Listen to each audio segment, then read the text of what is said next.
예, 여야에게 모두 오늘은 떠들썩한 날이 될 전망입니다. 새누리당은 TK 공천 결과 발표가 임박했고 더불어민주당은 중진 가운데 추가 컷오프 대상자가 나올 것으로 보입니다.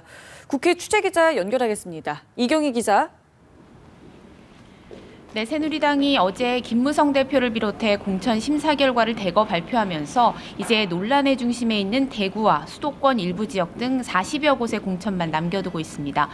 공천관리위원회는 오늘도 심사를 진행해서 이 가운데 일부를 발표할 예정인데요.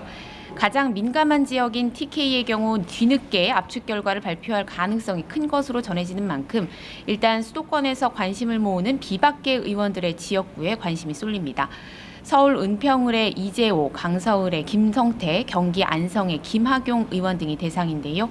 이와 함께 녹취록 파문의 중심에 있는 친박계 핵심 윤상현 의원의 공천 발표도 이루어질지 주목됩니다.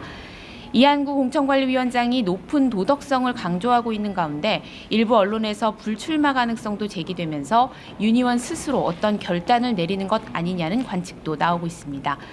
현재까지는 생각보다 물갈이 폭이 적다는 얘기가 나오는 가운데 이한구 위원장은 오늘이 무서운 날이 될 것이라면서 큰 폭의 물갈이를 예고했습니다. 유승민 의원 등이 포함된 대구의 공천 결과도 발표될지 주목되는 이유입니다. 예, 더불어민주당은 이 컷오프 후폭풍이 이어지고 있는데, 자, 오늘 또 한 번의 컷오프를 앞두고 술렁이고 있다고요?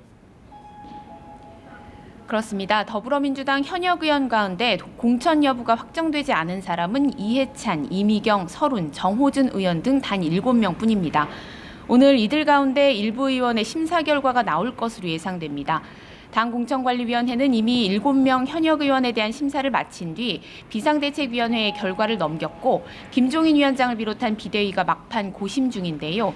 특히 친노계 좌장으로 이해찬 의원의 공천 여부가 가장 관심입니다. 당 안팎에서는 패권 청산 약속을 지키기 위해서라도 이 의원을 컷오프시켜야 한다는 목소리가 있지만 김종인 대표를 비롯한 당 지도부는 이 의원이 정밀심사 대상에 포함되지 않았고 사실상 당 안팎에 이를 대체할 만한 인사가 없다는 현실적인 문제로 고심하고 있는 것으로 알려졌습니다. 국민의당도 최대 관심 지역인 호남 공천을 앞두고 있는데요.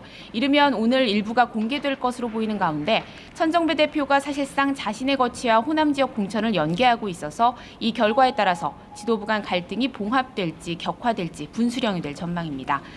지금까지 국회에서 전해드렸습니다.